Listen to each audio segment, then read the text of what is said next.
She get on my back. I get hollers. We have a good time. It's such a lovely day. We should pocket the sunshine and never give it back. Even if there's a heat wave, we're stalling on the track. It will just be a plus shade. Hello everyone, welcome back, and today we'll be making Katsuki Bakugo's neck prop. I know, it's amazing guys, I finally got it done. Anyway, I hope you guys like the new intro. If you noticed, it is new and you better like it because I'm not getting rid of it, so just gonna put that out. But we are making Bakugo's neck prop today. We're making Bakugo's neck prop today, and it looks like this. Super amazing. Anyway, I'm having this come out, and then I'm having the full costume tutorial come out later, and I will be having the Bakugo gauntlet tutorial also soon. And quick reveal, they look like this. So I'll be having a full video for that in case you want to follow along, but I hope this will help, and let's get right to it. The first thing you're gonna have to do is go to your closet and get some old shoe boxes or Amazon packages or whatever, and cut it into a shape that kind of looks like mine. I don't have a special template, and probably you don't either, so I just kind of molded it until it looked right, so I recommend you do the same thing. This is what it looked for me. I'm making this out of cardboard prototype, and then I will be making it out of foam, but it should rest generally good on your shoulder. Use your hot glue, tape, Gorilla Glue, borax. Okay, scrap the last one, but use anything that you can make to hold your cardboard together just to make your prototype. I know it might not seem that I'm doing this, but I do recommend measuring everything out and making it the same because you will be tracing this onto foam later. So just to avoid any screw-ups, just use a measuring tape or a ruler. It's so much easier. If you decide that it looks good, go ahead and disassemble it. I know that defeats the whole point of making it, but disassemble it and trace it onto foam. This is somewhat what it should look like. Trace your front, back, top, and bottom. I made so many mistakes while making this. My back piece was too long and my front piece was too short, and the top was not the right size, so just once you trace it, you can cut and add foam to places where nothing makes sense. The people in the background, those are my parents. I am not being held hostage, just gonna put that out there. Cut out all the things that you traced on medium-sized foam. You could do this on thicker foam, but no matter what you do, just don't use super thin foam or it's not gonna be held in place.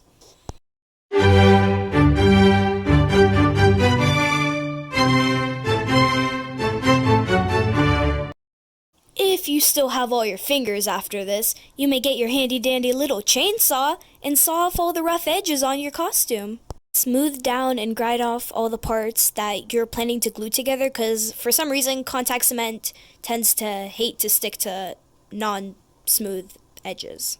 Now head to your nearest Walmart and get some Elmer's glue. Just this time you need Elmer's glue with a little bit of spice.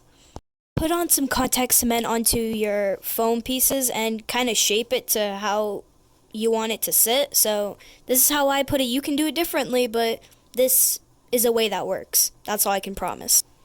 Put on some contact cement onto your foam pieces and kind of shape it to how you want it to sit. So this is how I put it. You can do it differently, but this is a way that works. That's all I can promise. Cement everything together. Oh my God,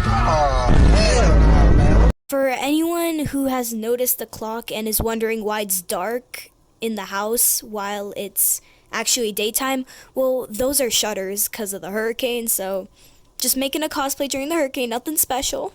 Once you get everything into one big piece, I used thin foam from Michaels and put it all over the place to make all the edges smoother.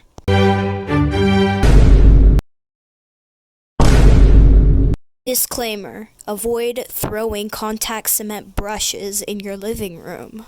Once I got everything glued into one big piece, I used the thinnest foam I got from Michaels. Any color, it didn't matter for me, but I just put it all over so it wouldn't show the edges or the glue or the color. This honestly think it makes it look better, but if you don't have thin foam, it is not necessary. It's up to you if you want to add it.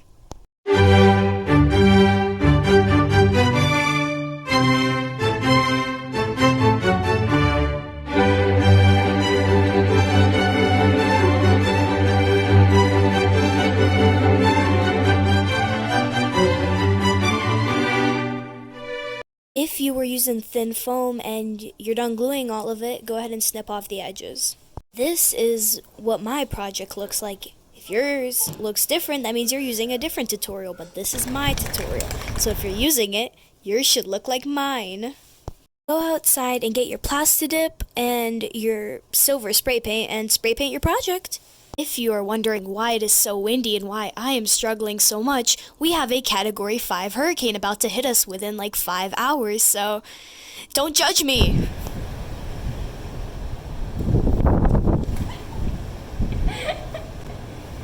First, spray your prop with Plastidip, which basically makes the foam more into plastic so you can spray paint with regular spray paint over it, and then you're going to use gray spray paint. Because this part is very straightforward, I have nothing much to say about it, so you can skip this while I spray paint this prop, or you can listen to some very good music. Mother Earth should get on my back. When I get on her, light is on the way. We'll be having a fun time. It's such a lovely day. We should pocket the sunshine and never give it back. Even if there's a heat wave, we're stalling on the track. It'll just be a close shave. At this point of time, you should be pretty much done spray painting, so you can wait for it to dry and then head over and use silver spray paint.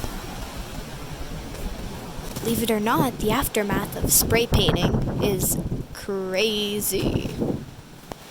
Now you can go ahead and use silver spray paint. I used a metallic color for this, and I also had to move to the garage because it got way too windy outside and my prop kept flying away, so kind of a big issue.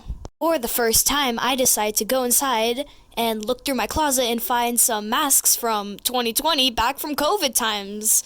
I don't know why I still have them, but they're very good for spray paint.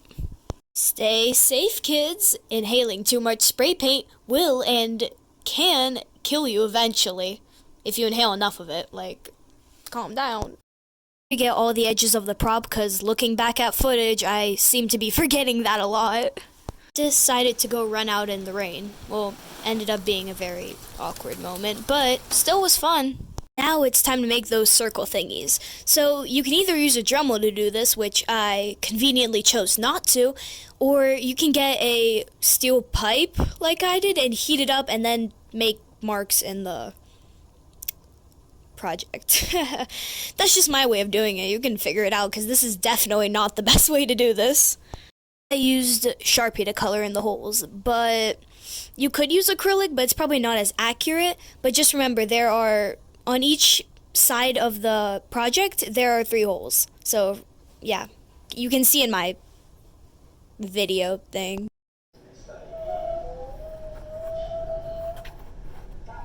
Anyways, this is how my prop turned out. Honestly, I kind of like it, so if you decide to follow this tutorial, then it's probably gonna look something like mine did. Just like all good things, it is time to say goodbye. Never mind, it's not meant to be that depressing, but it is the end of the tutorial, so I hope you guys liked it and it gave you an idea on how to make Bakugo's prop, and I will be having more of these tutorials coming out soon. And if you ever want to suggest something, or if I did something stupid that you guys noticed, be free to tell me in the comments. I'm always going to look at them and I'll most likely reply to them.